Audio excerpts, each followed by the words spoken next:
It was a bright but chilly morning in the city. The streets were busy, cars rushing by, people hurrying to their offices with coffee cups in their hands. In the middle of all that noise and movement, there was a man who walked at a slower pace. He wore a slightly faded jacket, the kind that had seen many winters, and carried a plain folder under his arm.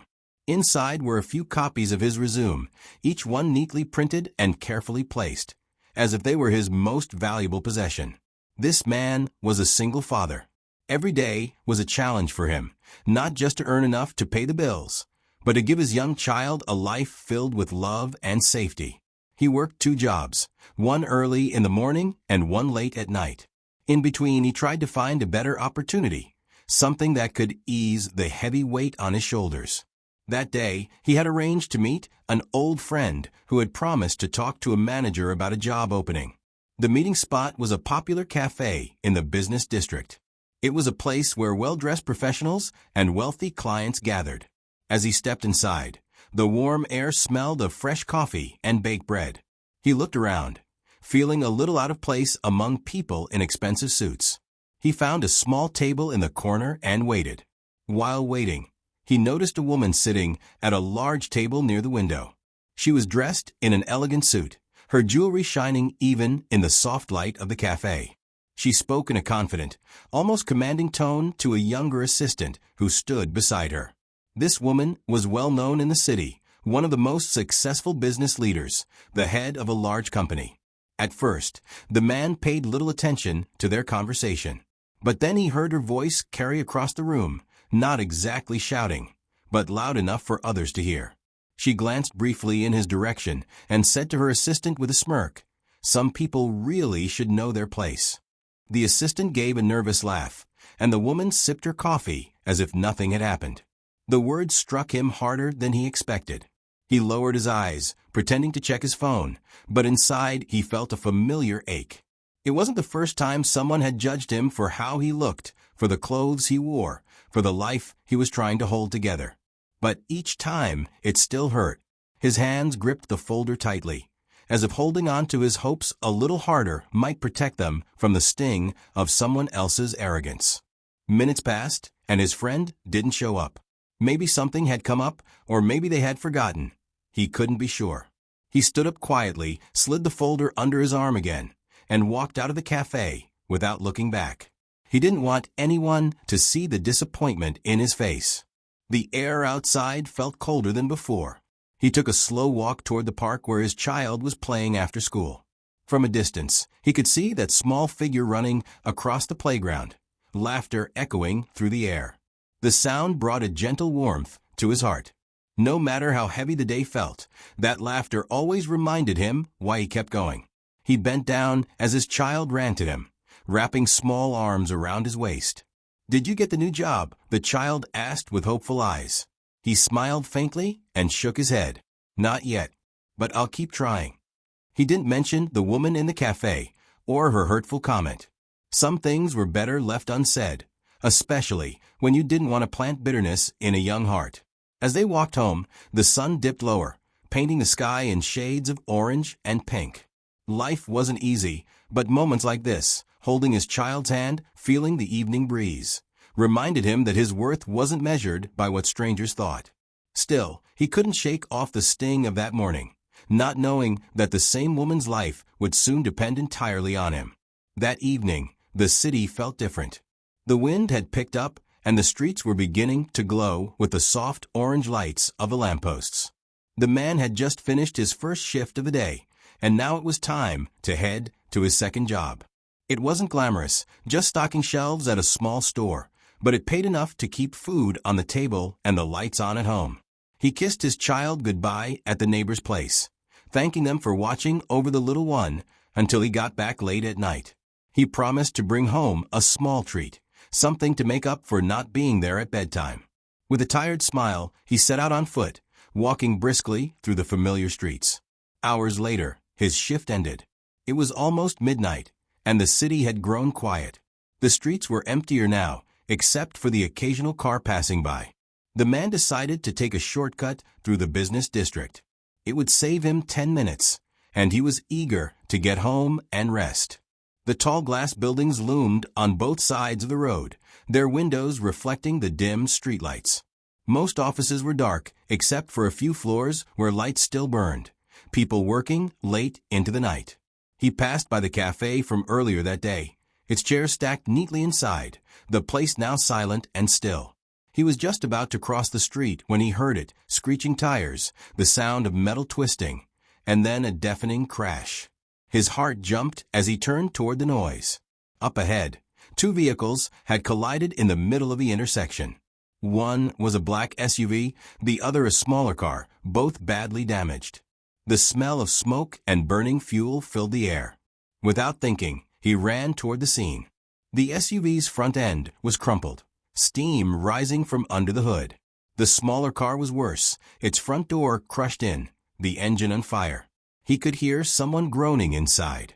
The flames grew quickly, licking up toward the windshield. He reached for the door handle, but it wouldn't budge. He pulled harder, his hands trembling from the heat. Finally, with one strong yank, the door gave way. The light from the flames illuminated the face inside, and he froze for a moment.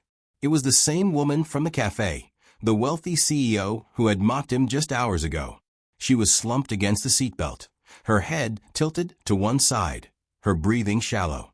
For a split second, the memory of her hurtful words flickered in his mind. But then it vanished, replaced by something stronger, human instinct.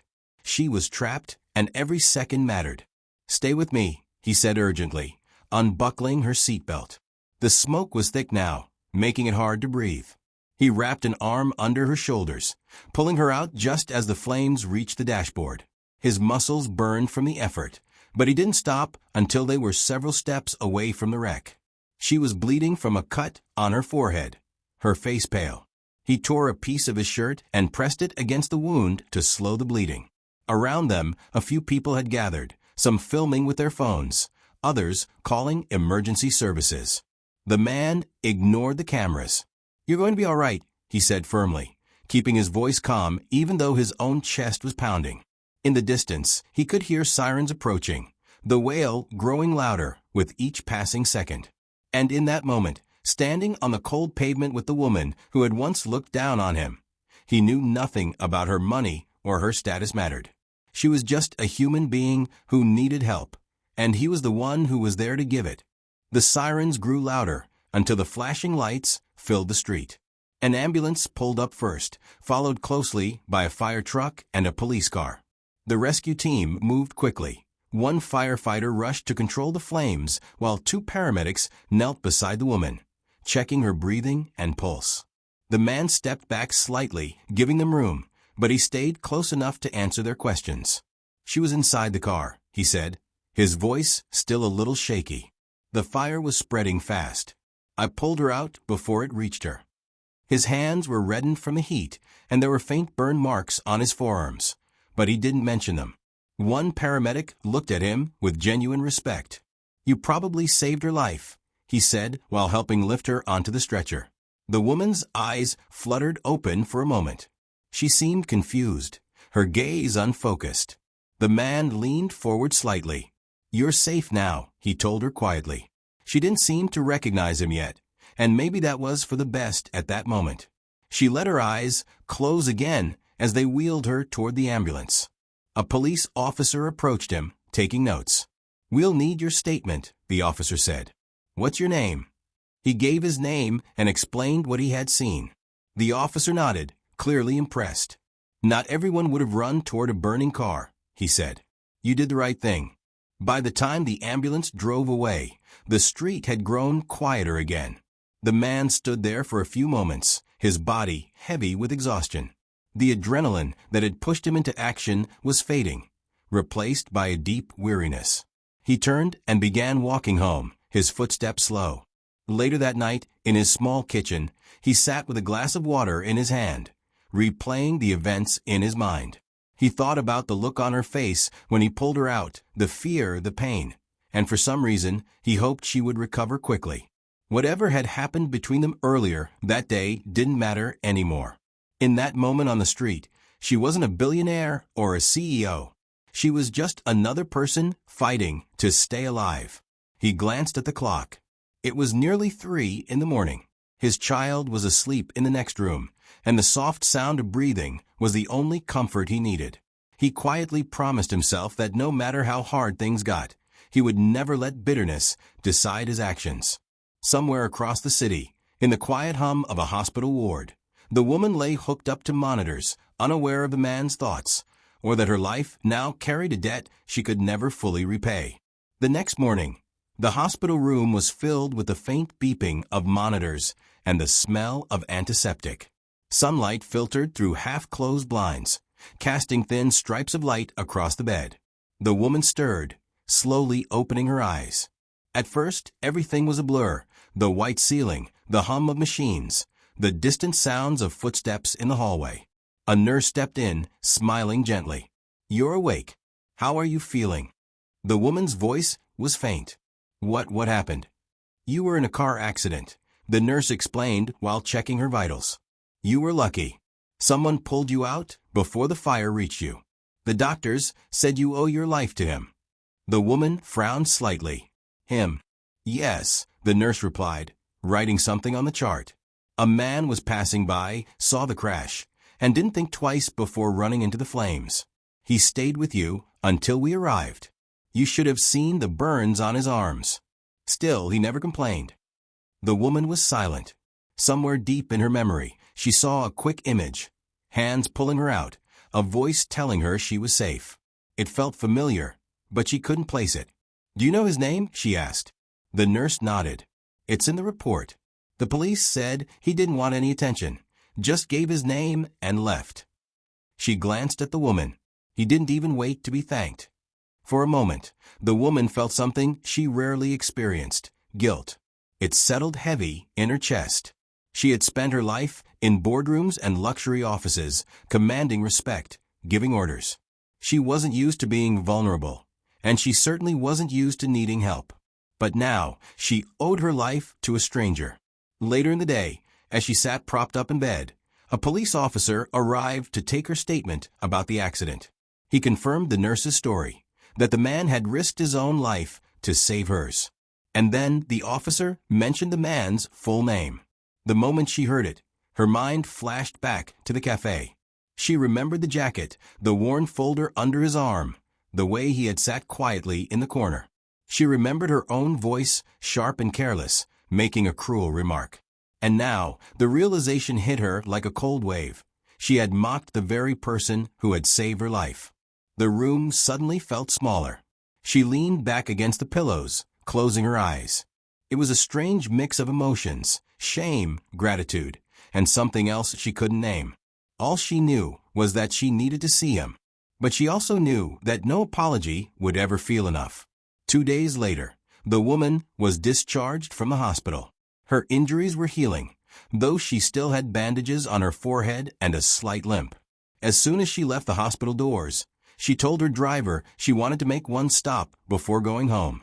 She had already spoken to the police and gotten the man's address. The driver hesitated. "Are you sure you don't want to rest first?" "I'll rest later," she replied softly. "I need to see him." The car pulled into a narrow street lined with small, aging apartment buildings. The air smelled faintly of laundry soap and evening cooking from nearby kitchens. She stepped out, clutching a small bag she had brought, a few things she thought might help, though she wasn't sure if they were enough. She found the right door and knocked gently. After a moment, the door opened. There he was, standing in a plain t-shirt, his forearms still wrapped in fresh bandages. His expression was calm, but surprised to see her. She hesitated, unsure how to begin. I wanted to thank you," she said. Her voice was quieter than usual, stripped of its usual confidence. "For saving my life." He gave a small shrug. "Anyone would have done the same." "That's not true," she replied. "A lot of people would have stood back or waited for help. But you didn't." For a moment, they stood in silence. She noticed the inside of his home, a small living room with a worn sofa, a stack of unopened mail on the table, and a few children's drawings taped to the wall. It told her more about his life than any conversation could. She began, but her voice caught. She took a breath and started again. "I was wrong about you, At the cafe. I made a comment I shouldn't have. I'm sorry. He looked at her for a long moment. There was no anger in his eyes, only a kind of quiet understanding. It doesn't matter now, he said simply. You were hurt. I did what anyone should do. She opened the bag she had brought and handed it to him. This isn't enough to repay you, but it's something. There's also my card inside. If you ever need anything at all, call me. He accepted the bag politely, but set it aside. Thank you, he said, though his voice suggested he didn't expect to use that card. Before leaving, she glanced once more at the drawings on the wall, the humble furniture, the warm but modest life inside this home. As she walked back to her car, she felt something shifting inside her, a discomfort not from the accident, but from realizing how easily she had judged someone without knowing their story. A week later, the man was finishing his morning shift when his phone rang. The number was unfamiliar, but he answered anyway. Hello. A warm, professional voice came through. I hope you remember me, the woman said. It's the person you pulled out of that car. He smiled faintly. Yes, I remember. I know you said you didn't want anything in return, she continued, but I've been thinking about what happened every day since. I don't want to just say thank you and leave it at that. Would you meet me at my office this afternoon? He hesitated. I don't think I. Please, she said gently. It's important to me. Later that day, he found himself standing in the lobby of a towering glass building. The receptionist led him upstairs to a bright corner office. She stood there, dressed simply this time, without the sharpness she had in the cafe. On the desk in front of her was a neat folder and a steaming cup of coffee. I wanted to offer you something, she began, sliding the folder toward him. This is a position in my company. It's steady work, good pay, and room to grow. No strings, no charity. It's an opportunity. You deserve that much. He looked down at the papers, unsure what to say. I don't know if I'm the right person for. You're exactly the right person, she interrupted. I saw at the moment you ran toward danger when everyone else stayed back. People like you are rare. And I want people like you in my company. He was quiet for a long moment before nodding. All right, he said finally. I'll try. She smiled, an honest smile, free of the pride and distance she once carried. Good. And thank you again. I hope someday I can be as brave as you. When he left the building, the air felt lighter. He thought about his child waiting at home, about how he'd be able to give a better life now. But more than that, he thought about how kindness had changed the course of not just one life, but two. And somewhere, in an office high above the busy city streets, a woman sat at her desk, still thinking about the man who had reminded her that respect is earned not by wealth or titles, but by the way we treat each other when it matters most.